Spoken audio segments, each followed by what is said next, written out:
nos parachutes cette semaine, c'est les parachutes de Matot et de Mas'é. Et nous, aujourd'hui, on s'intéressera précisément à la paracha de Mas'é, la deuxième paracha.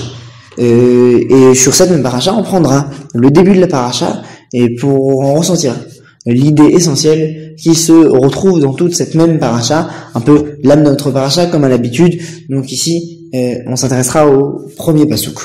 Et notre paracha nous explique les différents donc massaot, les différentes étapes, les différents voyages que vont réaliser les Bnei Israël dans leur voyage depuis la terre d'Égypte jusqu'en Eretz Israël, et donc en comprenant ici leurs 40 ans qui vont passer dans le désert.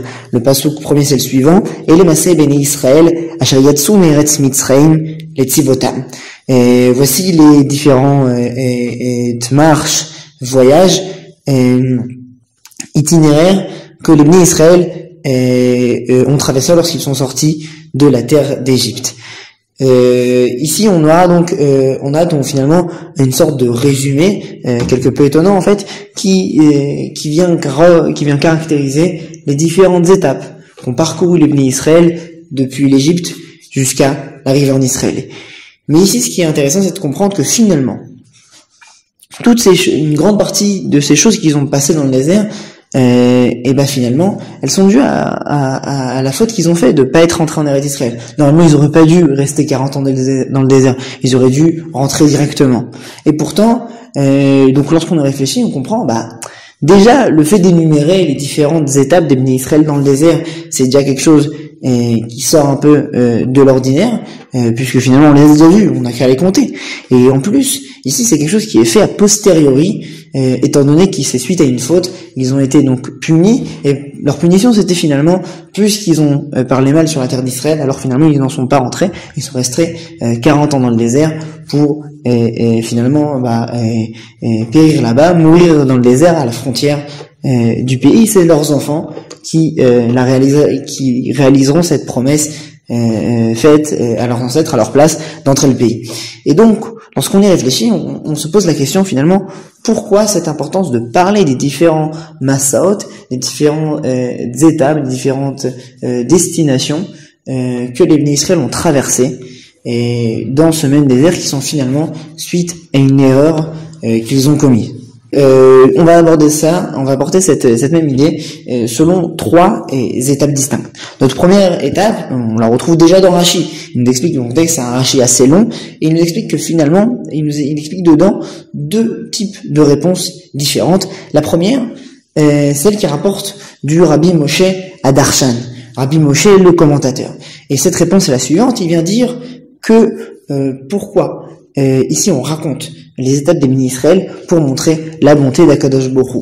Même dans la punition que les Bnei Israël ici reçoivent, finalement Dieu il les accompagne. On voit à quel point en fait il leur a donné du bien, il les a protégés et il les a sauvés et il les a accompagnés même dans la punition qu'ils ont reçue. Ça veut dire que ici un homme qui fait une punition, bien que c'est une punition qui revient finalement parce qu'il s'est mal comporté, parce qu'il s'est trompé, et qui reçoit finalement quelque chose ici, c'est de la rigueur qui est comportée avec lui. En fin de compte, dans cette même rigueur-là, se dévoile une bonté d'Akadosh Baruch Hu qui vient l'accompagner. C'est finalement au rôle de l'homme de trouver à quel point, même dans les différentes difficultés qu'il traverse, même dans les différentes, parfois même punitions, parfois c'est lui qui s'est embourbé dans la situation dans laquelle il se trouve, parfois c'est lui qui s'est trompé, ou parfois c'est tout simplement une souffrance qui lui arrive, même s'il ne connaît pas vraiment la raison de la souffrance, en fin de compte, de voir à quel point même dans cette même souffrance se cache et se dévoile aussi finalement un accompagnement du divin, un dévoilement du divin. Notre deuxième lecture ici, et on peut l'expliquer dans la suite de Rashi selon la deuxième explication de Rashi. Il ramène le Midrash de Rabbi Tanhuma. Et là-bas, l'explication du Rabbi Tanhuma, c'est de nous faire comprendre plus seulement à l'échelle de Dieu, comment Dieu il se dévoile pour le peuple, mais aussi à l'échelle du peuple lui-même. Lorsqu'on te raconte les différentes étapes qu'ont traversées les Bnei Israël dans ce même désert, on te fait comprendre que à quel point finalement les Bnei Israël ont traverser des étapes, ont traversé un processus pour les faire progresser. Et donc finalement, à l'échelle du peuple lui-même, même si c'était une punition, ces 40 années dans le désert, ces 40 années ont permis de dévoiler dans le peuple quelque chose qu'il n'avait pas avant. Elles ont été utiles. À savoir le message ici, c'est que malgré la punition, malgré que le peuple s'est embourbé, malgré que le peuple s'est trompé, même dans ces mêmes erreurs, se retrouve une construction, un dévoilement d'un bien qui vient apporter quelque chose. Notre troisième ici est compréhension. Elle va nous être abordée par le Admour Hazaken. Le Admour Hazaken, il nous explique un aspect tout différent. Si jusqu'à maintenant on avait expliqué à l'échelle du divin comment Dieu se dévoile dans le monde, on avait expliqué aussi à l'échelle de l'homme qu'est-ce que ça apporte pour l'homme, cette idée des étapes qu'on retrouve dans notre paracha.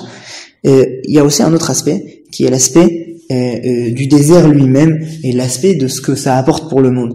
Ici, le Admour Hazaken nous explique qu'en fait les bénis Israël, d'un côté, c'est vrai qu'ils ont fauté, qu'ils sont punis, mais Dieu, il est en fait au-dessus de tout cela, et au travers même de cette punition, il vient en fait réparer, il vient faire améliorer, il vient faire progresser aussi le monde lui-même, et en fait il vient préparer finalement la délivrance finale, et donc amener le monde doucement vers son but.